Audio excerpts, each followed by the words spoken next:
an Unspoiled Network podcast. This is Spoil Me, covering One Piece episodes 176, 177, and 178. In these episodes, we get very little forward movement with what's going on with Zoro specifically, and not a lot of forward movement in terms of like taking down this snake that seems to be fucking up everybody's day. But we have some other stuff that is happening that I am very curious about. Welcome to Spoil Me.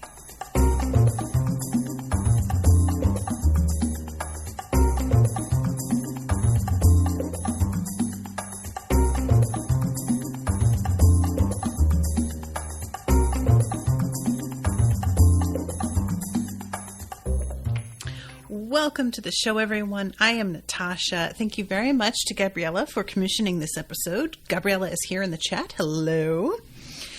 All right. So yeah, you guys, I was watching these three, and it was really the second one that I have to say, the episode ended and I had felt like nothing had happened. That one was probably the toughest. Out of the three, the first one and the second felt like, or the first and the third, really felt like we had some things going on. And so, you know, sometimes it feels like I'll be given instructions to watch either 2 episodes or 3. And sometimes it's 3 episodes because those just go together into an arc. And then sometimes I'm like, okay, yeah, there just wasn't enough happening. And this is one of those times, I think. So I do appreciate when you guys look into that and check and make sure that there is an extra episode thrown in that week to give me a little bit more to chew on. So we start off this one right where we left off the past one, which is with this giant serpent menacing the men on the ground. We've got Zoro, we've got Viper, we've got Gonfall, and we have that random goat man who really seems to think that he's like part of things, even though nobody cares about him. And then we've got the, you guys, if you can remind me, the name of the priest with the dog named Holy. This dog, what a weird thing with this dog. I don't even know what to make of him. He is so... I think what got me by surprise is that they drew this dog to be able to walk around on his hind legs and throw punches like a person. But they also just draw this dog to be like egg-shaped and really kind of goofy. Like, if you were going to tell me that this guy had a giant dog that could box, I would be picturing this dog to be drawn in such a way that he would seem more like muscular and aggressive looking. You could maybe even draw him as a boxer if you want to go down that route. But actually, like, looking at what they decided to do and have him be just this like weird, dopey, ordinary looking dog who boxes and like sort of dances in place, just genuinely do not know what to make of him. What a weird little guy. Oh yeah, Gabriella says, I love that you remember the name of the dog but not the priest. Listen, one of them feels interesting and unique, and one of them is the priest. You know, the priest is honestly, I was saying about what's his face, the guy who goes by the hyena, and how like he was probably one of the most ordinary looking of the villains that we have run into so far. He just doesn't really have a lot that's super distinctive about him, despite his like weird smile. But this dude is probably the one that comes in as a close second as the most ordinary looking villain. He has the eyebrows and the sunglasses, so he has like something to offer in terms of being a little bit more unique. But otherwise, like, you wouldn't, if you looked at the guy's body without his face, I feel like you could be very much forgiven if you had watched the entire series and you were only shown this dude from the neck down and you didn't remember who he was. Like, if the dog was in the frame with him, that would be a clue and you'd probably remember. And his weird tiny sunglasses and then what I think are like his eyebrows. It's hard to tell. I think those are his eyebrows that are sticking up over the edge of his sunglasses, or else his sunglasses sort of like go up at the edges in a weird like design that's sort of split. But those are the only things that really make him too distinctive, other than the tattoo on one arm. And honestly, even the tattoo is like sort of an ordinary looking tattoo. You know, there are dudes that we have seen with this kind of design in life, and it's just so rare to see anybody on this show that I feel like, oh, I've seen that guy walking around. You know, that guy definitely was like at an Applebee's. Ohm, says Gus, is his name. Ohm. Wow. I really thought when you guys reminded me of what his name was, I'd be like, right, okay, that I remember that now. Nope, didn't ring a bell. Wow, okay. Seraphim says Goatman is trying his best. He is, and that's sort of what's so sad. Anyway, okay. So, like I said, we have them all like squaring off here in this moment that's sort of hilarious because, like I said last episode, fucking Zorro shows up and is just like, all right, guys, hand over the gold. And he had just finished saying how these dudes look like they're pretty tough. He doesn't really know what the deal is when he shows up. And then he still decides, I'm going to order them around and like make demands, which, I mean, that takes a certain kind of guy, and I guess that's Zorro. So we have the versus of Ohm and Gonfall, and then we have Zorro, and he is planning to go up against this giant snake. He's trying to figure out what the hell, like, it's even doing up here. And when he's looking at it, trying to understand why it sort of chased him all the way up, we go inside the snake and we see Luffy, who is basically like on his head, and he is lamenting the fact that this cave keeps moving around. He experiences this a few times. There is a lot of... It's so weird, you guys. Okay, so I was watching this with my niece-in-law. She is here visiting before she like heads off to college, and she had never seen One Piece. And we were watching it, and when I explained that this, let me tell you all, first of all, trying to explain One Piece when you're in the midst of an arc to a person who has never watched it, you sound like a stroke victim. I'm trying to be like, okay, so he thinks that he's in a cave, but he's inside this giant snake, but he doesn't know how he got there. And like, honestly, in some ways, we don't really even know how he got there. Like, it was a weird moment. And he is stretchy because he ate a devil fruit called the gum gum fruit. And like, as I'm saying all of this to her and explaining that Zorro has the 3-sword style where he holds a sword in his teeth and just various things, she was just looking at me like, and she finally said, "You sound crazy." And I was like, I know. It's not my fault. But this whole thing with him being in the snake's stomach, I had actually said to her, look, it's not like he's actually in a stomach, because he just winds up in this empty, dark space. There's like no apparent digestive fluid. There's nothing moving around in terms of like, so like clearly I guess the snake is just like a big hollow sock. And then later on, Nami and Co get swallowed. And Nami starts talking about how they only have a limited amount of time before they start getting like dissolved by the digestive juices of the snake. And I found it so weird that the show even decided to introduce the idea of that being a threat when Luffy has been in the snake for what feels like 2 days. And I know it hasn't really been that long, but it just feels like if that were a genuine concern that we need to have, I really would have like expected to have seen it by now. I actively addressed it mentally and then dismissed it because I just felt like, well, of course that's not going to be a thing. And then the fact that it's actually turning out to be a factor at all, truly surprising. So this snake is sort of a weird thing this episode because, or in these three, because what I kept thinking we were going to do was get our friends like together to take the snake down and wind up finding Luffy inside. Instead, some of them going to basically meet Luffy inside the snake. That hadn't occurred to me. And I think that part of the deal with this is that we are still continuing, like Ohm keeps talking about the number of people and animals that remain on the battlefield, so to speak. And evidently his mantra can tell when there is one that has just gone down. So he is really focused on like the overall score.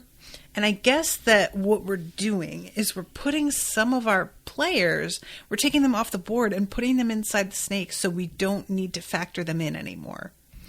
And then he can be confident that only like certain numbers of people are left. And all of a sudden, a bunch of people who he had sort of crossed off are going to turn up because they were out of play inside the snake for a time.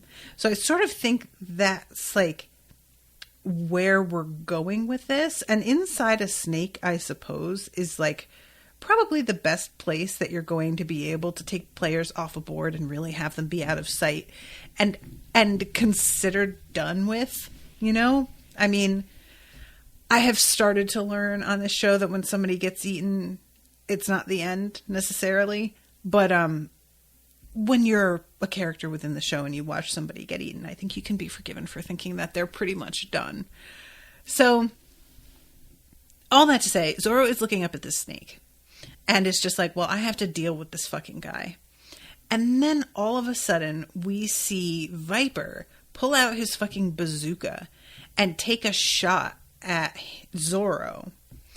And that's what sort of like I think falls a little bit flat for me this episode, is that we have these two different fights going on that I feel like there's maybe just a little bit too much going on, all with stakes that I don't feel that invested in.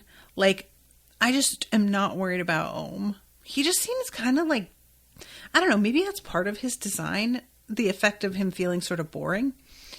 But him and Gonfall, I think I find them each to be the most boring of the people that we've got going on in our general cast here. It's not like I don't like Gunfall, but he just feels really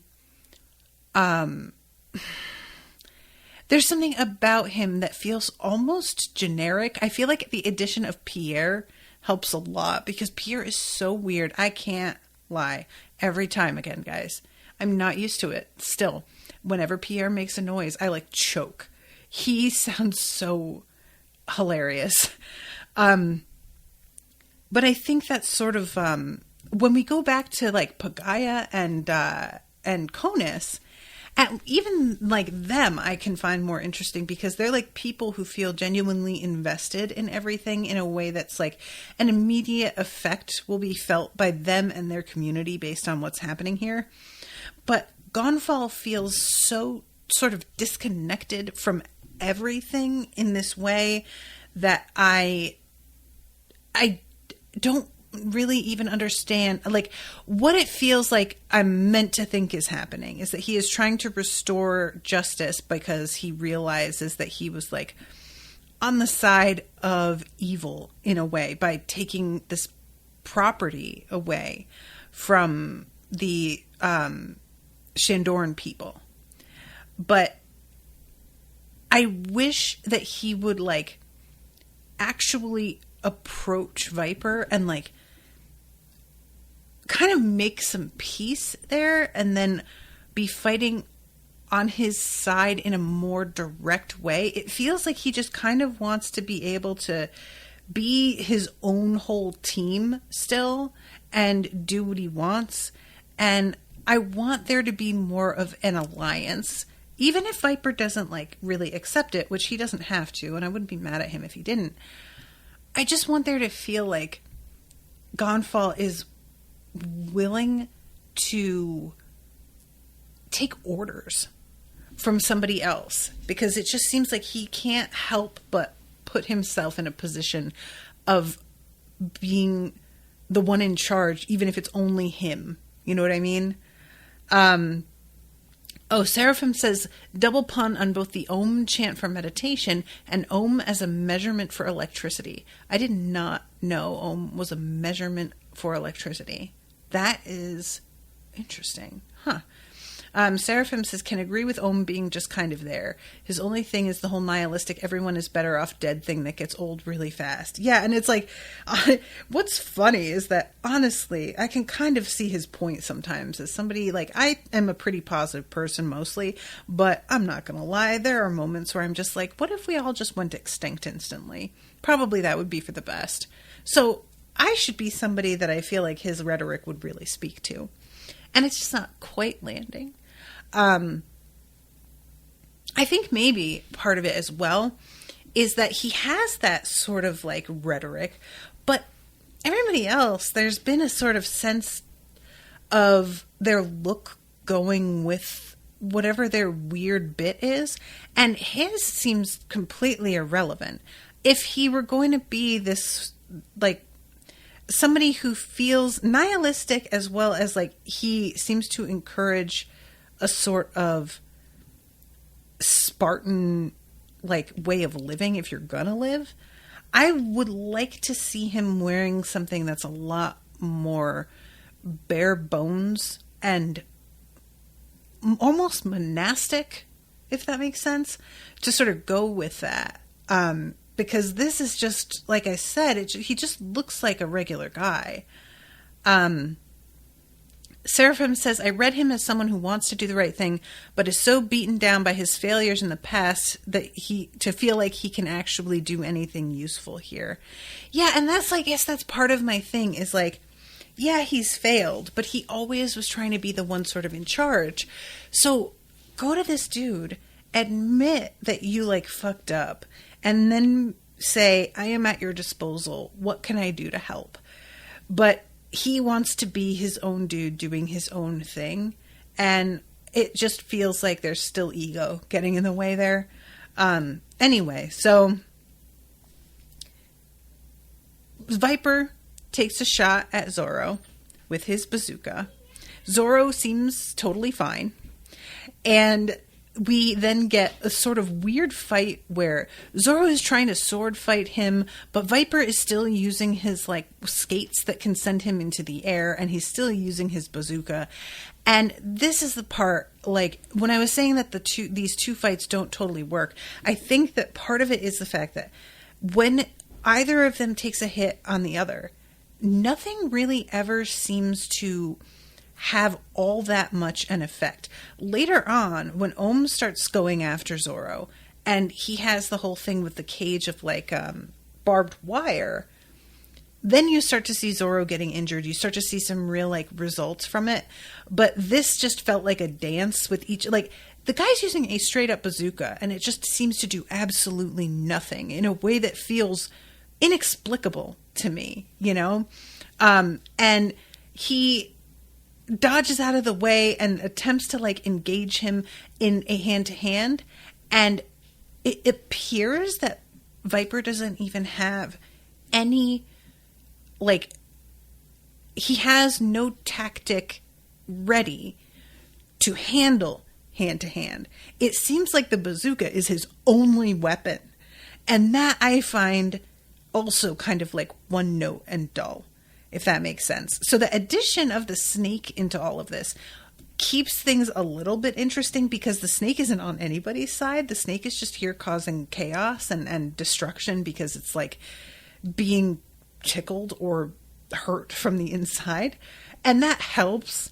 But as far as like the two of them, I thought there was a lot of potential. I was kind of excited to see the two of them go up against one another. And they don't really go up against one another in any of the ways that I was expecting. So this is when the, like, snake attack, he destroys, like, several towers. Zoro lands in the rubble. There's sort of dust and smoke behind him. And then, as it clears away, he sees the dog behind him who tries to punch him. And it was so funny. I instantly said, did that dog just try to punch him? And then he's like, what? I've never seen a dog try and punch anybody. And this is when Ohm is like, yes, my animal goes beyond ordinary training. I hammered bipedal walking and even boxing into him. So this dog, guys, truly, in my opinion, the best part. What a bizarre... I'm into it. I'll just say that. I do really like it. So Gonfall, meanwhile, he is like the one that he's going 1-to-1 really with Ohm, because Ohm is letting Holy, or his Iron Cloud challenge, is that what he calls it? Do most of the work on the rest of the guys. So he has some time for Gonfall. And he is just yelling at him like, you're too old for this. You can't barely hold up a spear. Like, I don't even know what you're doing here. To which Gonfall, like, he doesn't say it, but he is kind of like, he's not entirely wrong. Low key, that's true. But I can't pull back now. This is just, I've committed. So we pull out from here and we go to see all the Shandorans being attacked by these fucking goat guys. We see them all heading in this one same direction, and a bunch of them chasing after Nami and what's her name? Ayla, right? And the two of them are on their speeder, and they are heading generally in the direction of the beanstalk. And Nami doesn't even realize that she's heading in the right direction at all. It's purely accidental. I'm fine with this. Ace, thank you, Seraphim. I really thought I had it. I thought it was Ayla. Bah, I was so close. And yeah, she's heading towards it, and this is when Asa tells her that's an El's shrine. And it's at the top. And then we get an interesting moment. For a second, I was like, wait, what's going on here? And then I realized that we're seeing through Asa's ability. She can tell who all is up there and what's happening. So we get a sort of quick look at Viper and Zoro and everybody standing off against each other. And then when we come back, Asa is explaining some of this to Nami. And Nami, looking behind her and seeing these dudes, she's just like, all right, yeah, we really do have to lose them. So I guess we'll head this way, because this girl really wants to help Viper. It's frustrating because I understand her loyalty to her own people. But I couldn't really understand what it was that she wanted to do for Viper. Does she think they're going to show up and rescue him and he's going to leave with them? Because she has to know that's not on the table, right? This is part of what he had signed up for. This was the deal. This is what he wants. But anyway, all right. So we go back to Zoro here. And the snake just keeps interfering with shit. He's trying to fight one person, and then the snake will almost eat him or almost land on him. Everything to do with a straight fight is being screwed up. And this is when he turns and sees Chopper on the ground with a big slash across his chest. Guys, I will tell you what. I know that Chopper is fine. However, seeing him apparently lifeless here, it was so upsetting. I hated it so much. If we're going to have anybody, like, just, it's not, because we have, like, Usopp and Sanji, who have been electrocuted, right? And they're, like, all blackened, and they're unconscious, and it looks really bad for them. However, in as much as that is true, they are on a ship with allies, looking after them, nursing them. It's all like there's a sense of safety in general there. But when Zoro turns and looks at Chopper, who has like been left out in the sun, alone in this strange place, to perhaps be stumbled upon by somebody, and if Zoro hadn't seen him, who knows how long it would have taken to find him, it feels so much more like lonely and devastating to me that he is just out here with no protection, nobody is trying to help. There's no assumption that he can be helped. It was so sad. And like Zoro, for his part, he goes running over there and is just like so focused on Chopper that he doesn't notice the couple of booby traps, essentially, that have been set up. So he like walks on a cobble that presses downward and releases a strand of barbed wire, and it like goes directly across this sort of walkway, and he like runs into it and gets knocked down because he's sort of like clotheslined by it. And the fact that he had just seen Chopper and is trying to get to Chopper, and then this motherfucker has this trap to keep him from even like getting to Chopper, it was too much. I was so distraught, y'all. And he gets there and Chopper is like so bloody. He's got the white eyes. He's trying to wake Chopper up and he isn't responding at all. And he says something to him like, "Why did you think you could take this guy on by yourself?" And I was just like, well, dude, it's not like he's exactly got a choice. If he's there and this dude decides to start some shit, what's he supposed to do? You know, he can't just like buy time until you arrive. So this is when we find out that the barbed wire is all made of like the iron clouds, and he's very smug and just says, "I don't even need to attack you. All I need to do is like let you blunder around the ruins and you'll take care of it on your own." So guys, Chopper, it's like Chopper's mouth is hanging open as well. There is just something about it that feels so dead. Like he really does. And I think he's probably fine. But, you know, so this is when we get this moment that I was like, but that's not what you just said. The dude Ohm says, I assume that you're going to want to come after me for revenge. And Zoro says, no, I don't usually like fighting for that sort of reason. And Ohm's like, oh, that's weird. I never met anybody that felt that way. And then Zoro says, but you've changed my mind. And I was like, but you just said no. Wait, okay. I guess that it's like in those milliseconds between when Ohm says, oh, that's surprising, is just supposed to be that like all of a sudden Zoro changes his mind. But yeah, he says no and then is like, actually, yes. And look, as much as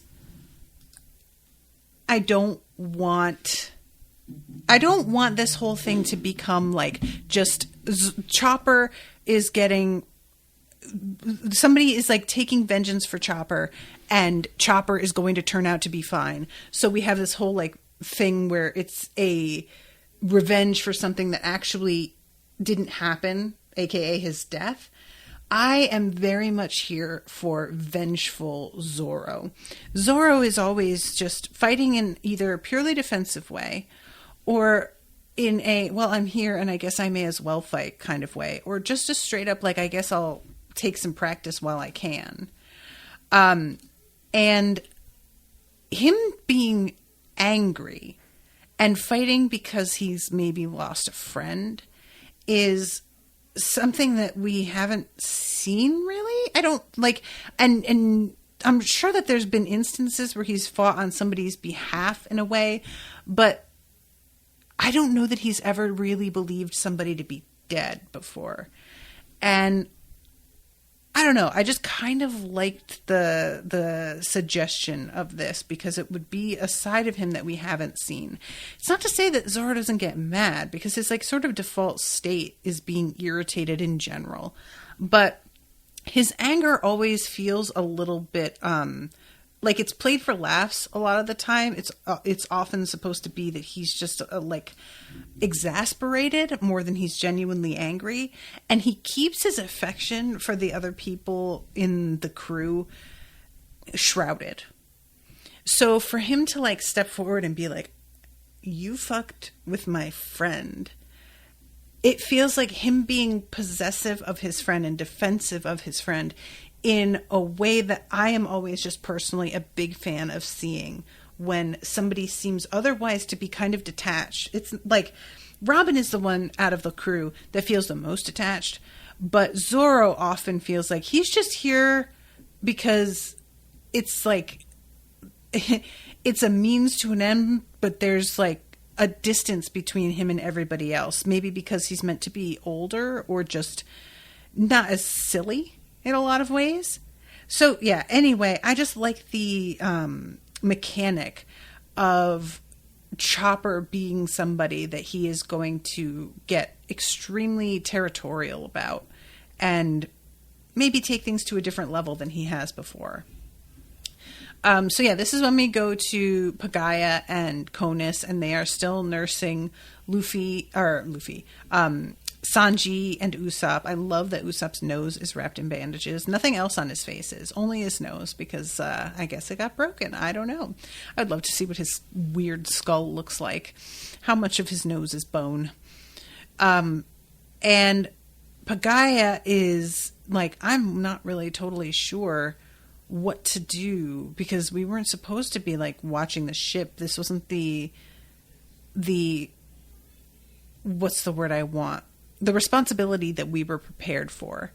And he's like just sort of saying a prayer about how he hopes that everybody out there will be safe. And he says, "I'm sorry Sky Island is like this." And man, if that wasn't like a relatable thing, y'all. There was this, I have a friend who, she's from Australia. And a few years ago, she came to visit the U.S., I think for the first time ever. I'm pretty sure it was like her first visit. And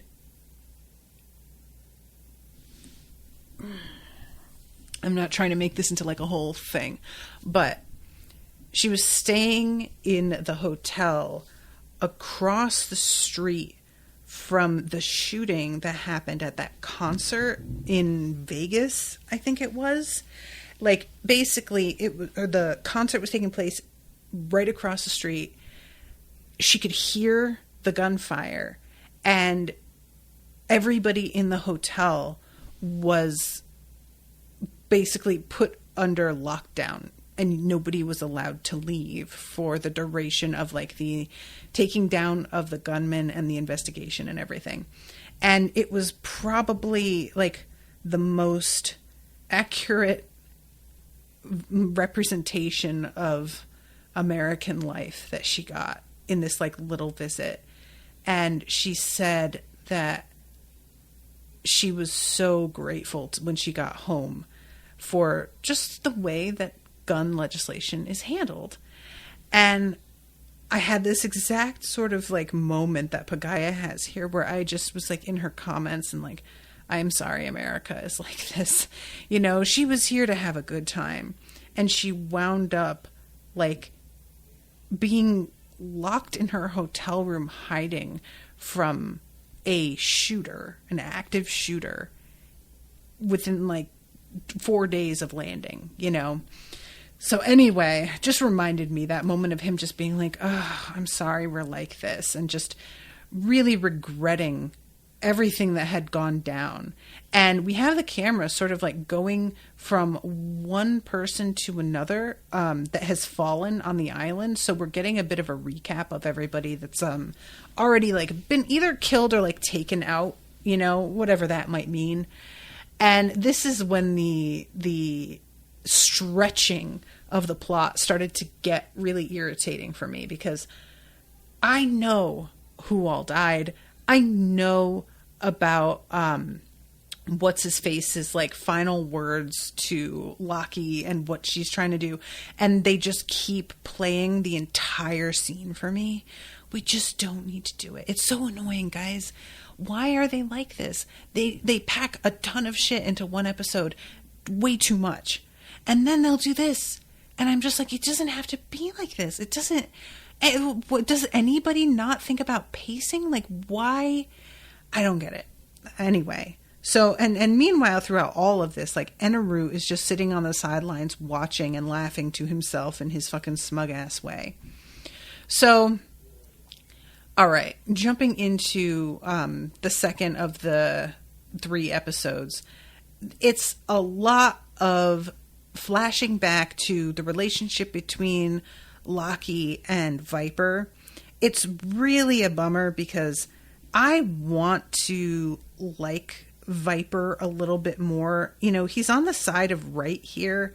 And I get that he's supposed to be kind of a complicated character where you agree with his cause and you understand his rage, but also it's like he has maybe either taken things a little bit too far, or at the very least has lost control of his anger in a way that's productive. So I don't like, I feel like maybe that was part of what the goal was meant to be here, of seeing what it was like between him and Lockie in the past to give us a bit more background on him and therefore get us to feel more about him. But it just doesn't quite land for me. That said, Seraphim is saying because padding, they care more about stretching the material so they don't overtake the manga than good pacing on its own. But that's what I don't get, Seraphim, is because they could stretch other material.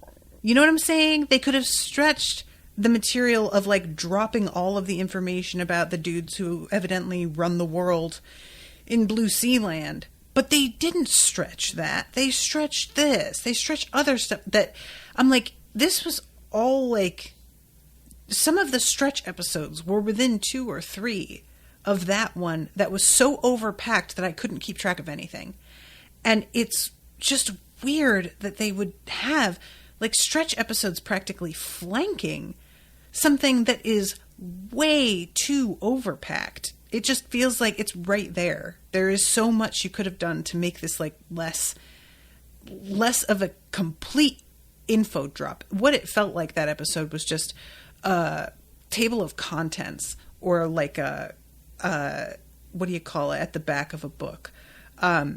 So it's just like, I don't know. It just seems so strange that they had episodes before that I was like, this is taking forever. And then all of a sudden there was one where I literally could not keep up.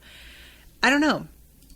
But anyway, so, Gabriella says, yeah, it is very unfortunate and it gets even worse in later seasons. All right. Well, thank you for the warning.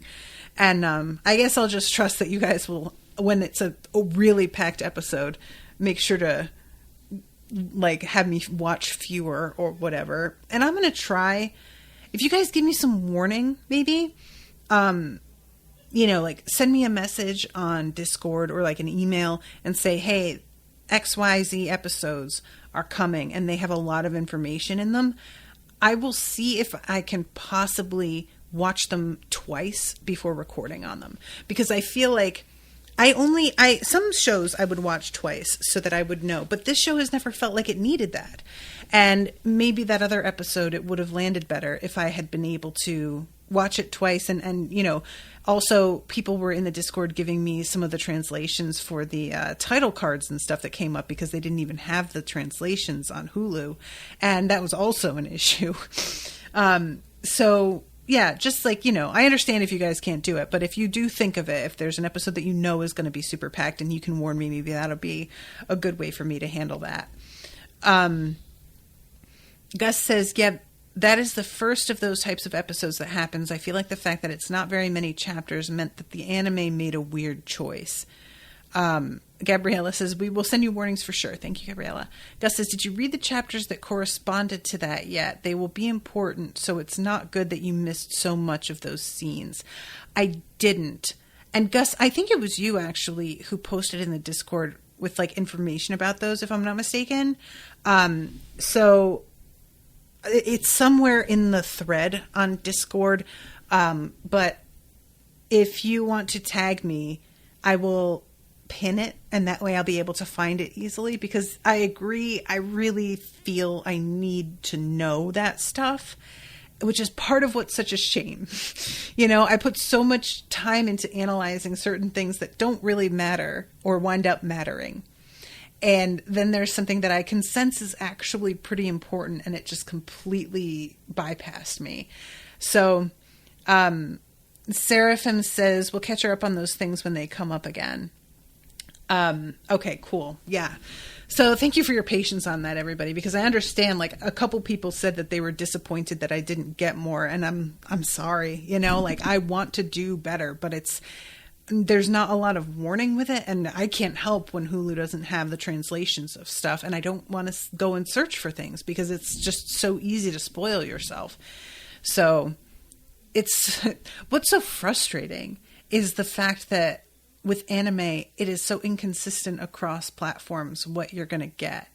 So, you know, if I am hoping, because obviously I'm watching on Netflix now, I'm wondering if I went back to that episode on Netflix, if they have the subtitles for that scene on Netflix. Because I was watching on Hulu, reminder, I got to a point where Netflix didn't have any more dubbed episodes.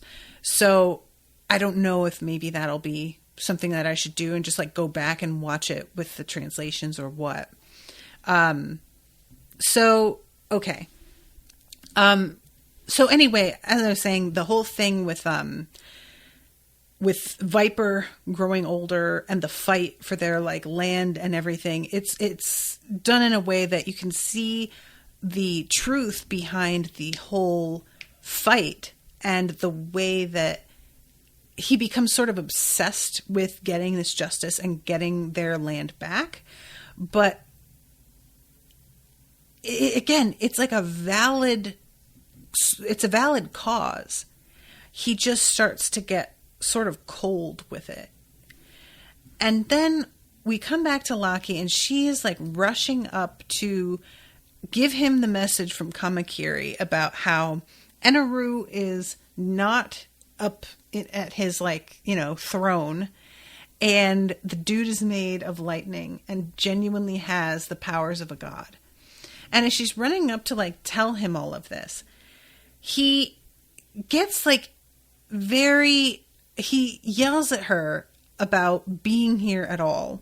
And I think it's supposed to be that he could see Eneru behind her, because he's yelling, "Don't come near, get out of here." And he seemed so angry in a way that I was genuinely like puzzled by, because she was part of the crew that was heading out to start this battle. Like, there was almost a sense of, I can't believe that you're like out here where it's so dangerous. And I was like, well, she was part of the fight and you like know that. Why are you suddenly so upset? So I think it's supposed to be that he can sense Eneru behind her or start to see him. But yeah, she begins to feel it herself and slowly turns around. And there he is. And he zaps her. Again, unclear whether she's actually dead or not.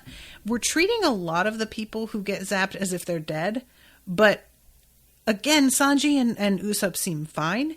So either everybody but them dies, which I would call bullshit on, Or more people have survived than it seems have survived, which that would be fine. You know, if everybody was sort of like, I thought he was dead and it turns out he's not, I would accept that. That's fine. So yeah, she gets zapped, and it's this like really awful, long, drawn out moment of like eye contact between her and Viper and Eneru and all of this. And then Eneru doing that posturing, like, what, did you think that I was going to like treat her with more mercy than anybody else kind of thing? And then in the midst of all of this, the fight begins again. And we have Ohm using the Ison whip. And I will tell you guys, I had this on dub without subtitles, and I could not figure out what he was saying. But it's in the subtitles here spelled E-I-S-E-N, and I'm not entirely certain if I missed the Ison, like the explanation of what that means. But every weapon that he uses, like he makes different weapons from the same hilt, because it's made out of this like cloud iron or iron cloud, however it goes. So it can take a bunch of different shapes, and he uses the word Ison before each one. So is that like maybe the name of the dial that he's using to make the cloud, perhaps? But yeah, so he's using all of these different things, against Zoro. Meanwhile, we have the goat guy who's trying to fight Viper and gets literally like smacked out of the sky. And then there's the two dudes who had come up to sort of help Viper, the two other Shandorans. And one of them is going up against the dog, Holy. The other one gets laid out pretty early on, I feel like. I'm trying to remember what exactly happened to him. But yeah, it's funny. We keep getting like new dudes sort of dropped into the equation, and then they get taken out so quickly that I'm kind of like, why were they here again? So at this point, we have the whole thing with right before this, Nami and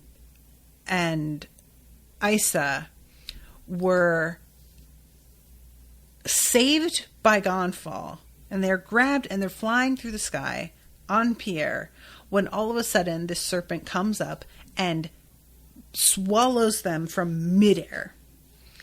And so what we cut to now is Nami waking up inside the serpent and realizing what's going on.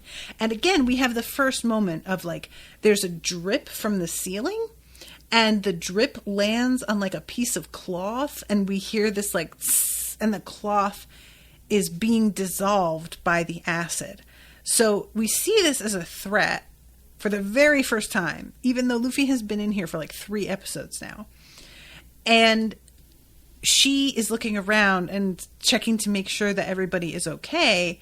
And it's really funny because eventually they hear Luffy and he starts to approach, and they're all just like, wait. And it's such an endeavor to try and convince him of where they are. He still thinks that they're in a cave. When she tries explaining it, he's not getting it. And finally, he's like, wait, we're what? Which honestly, he didn't see the like snake swallow him, right? Like he doesn't get it. And I don't remember that we did either. Still not entirely sure how that happened.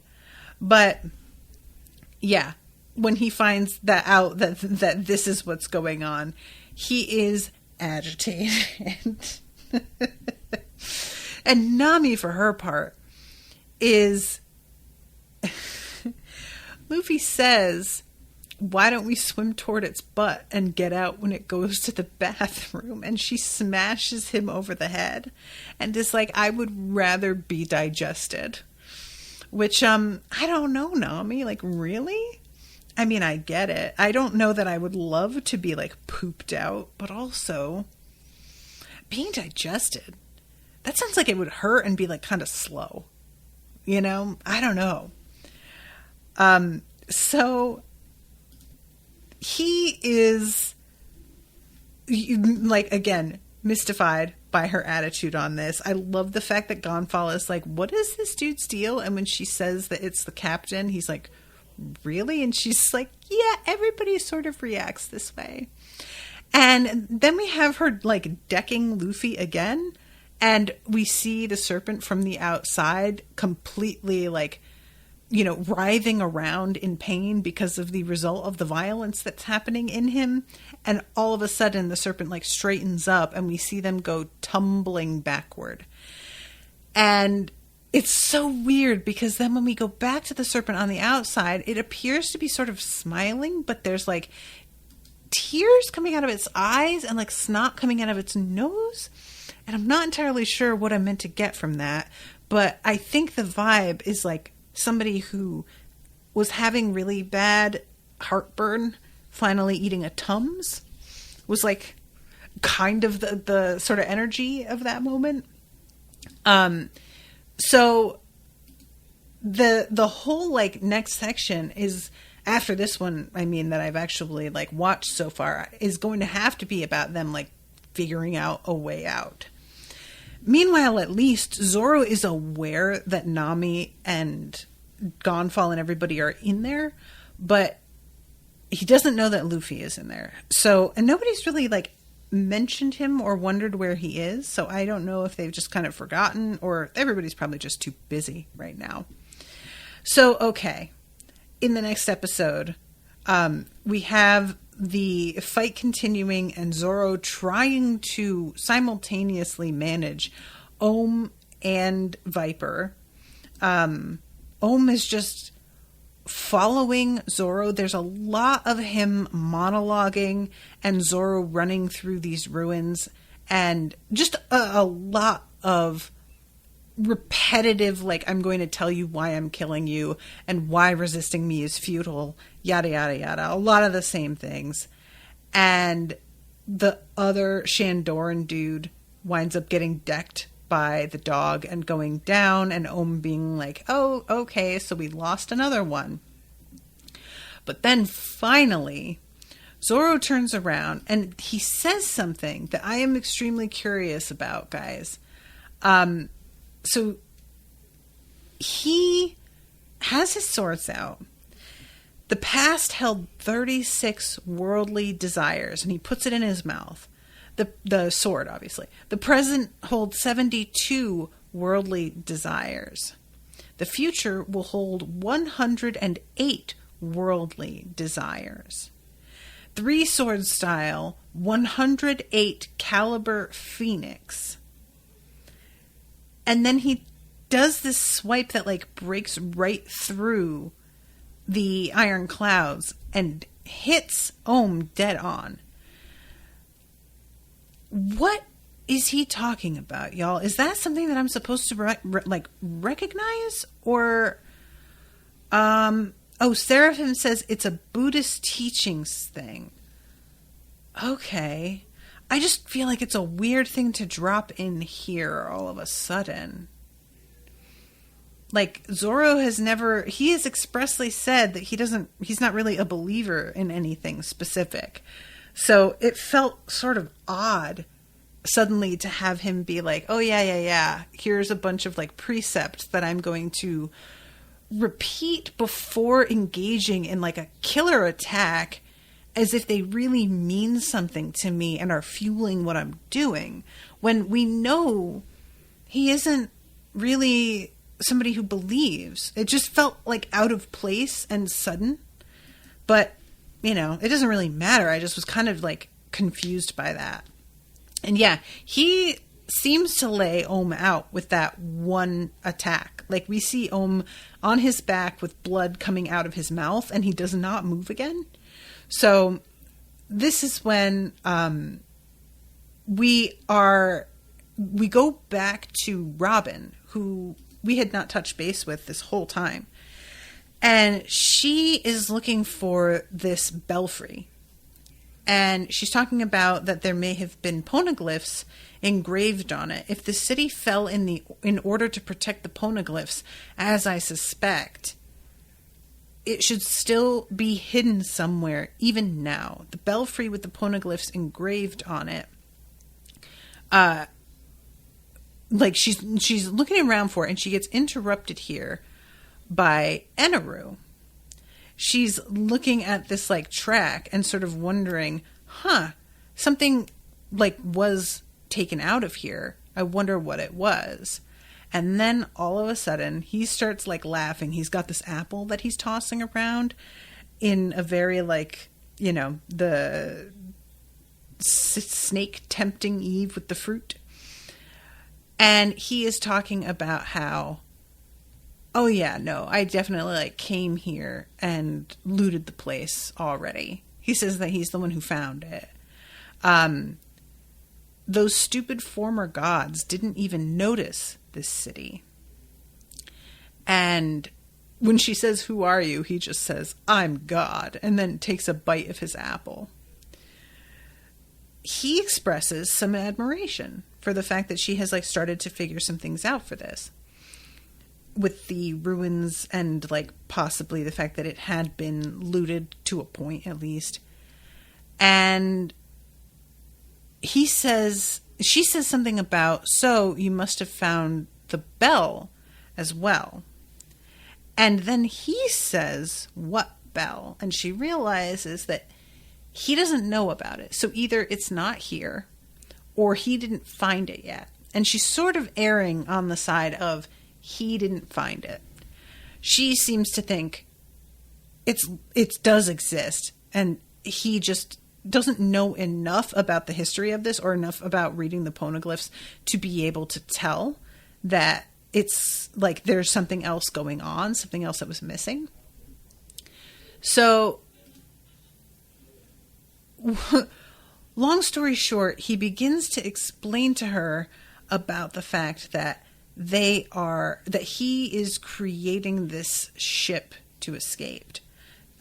Seraphim says Zora's dropped a few Buddhist sayings before major attacks. Oh, I never noticed. The way he uses them, I think it's more supposed to be a meditation technique to focus himself than a prayer. Okay. All right. I just never noticed it, but I accept that. That's fine. So yeah, his whole deal is essentially like, I got what I needed. I got what I came for. And we find out once we go to Pagaia and Konis, there is a dude who was like one of the people forced to help build this ship. And he is trying to warn them of what it is Eneru is planning. And there's this awful moment. Pagaia had just gotten done with like talking about when all this is over, how he wants to be able to show everybody hospitality again. And then in the midst of this moment, it seems like Pagaia can sense that there's about to be an attack. I'm not totally sure how he feels it or what, but he shoves Konis at the exact right moment so that she doesn't get hit with this like ray, which I'm assuming is coming from the ship that he had them build. The Arc Maxim is what this guy is saying it's called. So I'm assuming that that's like what he used to attack people earlier, and that it's been like functional or very close to it for a bit of a while now. But maybe he just sees the light building and he knows what it is. But yeah, he shoves her and she flies out of the way in this like black and white moment. And I mentioned last time that this happened where it goes black and white, how effective that is. And it really just is. Every time that this is the way they decide to animate it, I'm like, this really just works. And as she goes like flying off the cliff, we have the moments of her like thinking back to his hopes for a post-war Skypeia. And then we just pull back and we see the ray hit and the ocean just go fucking bonkers. You know, there's like basically a tidal wave that goes up. And that is the end of the episode. So we're ending on a cliffhanger, guys. Like I said, there's a bit in the middle and it just feels like nothing is really happening. And then all of a sudden we find out he's got like a fucking spaceship and there's an attack and it's a whole thing. So just kind of all over the place in terms of pacing. But I'm extremely curious about what we're going to do about this, like, straight up electricity, dude. I'm just hoping that Rubber Man electricity doesn't conduct, and it'll be as simple as that. Just, I hope that's it. I don't mind if it's super simple. That's fine. All right. I have to wrap. But again, thank you guys for feeding me information and letting me know about stuff that I missed or just straight up got wrong. And thank you again to Gabriella for commissioning this episode. Appreciate you very much. And again, reminder to people listening, if you want to go into the Discord channel, there's the no spoiler section that I go in every now and then. And people are talking about sharing information there. So if you want to see some of the things that I'm getting fed, essentially, go there. You can find the Discord. I think there's links to it from like the website and everything, but I probably should double check that. Anyway, guys, thank you again so much for listening. Until next time, toodaloo, motherfuckers.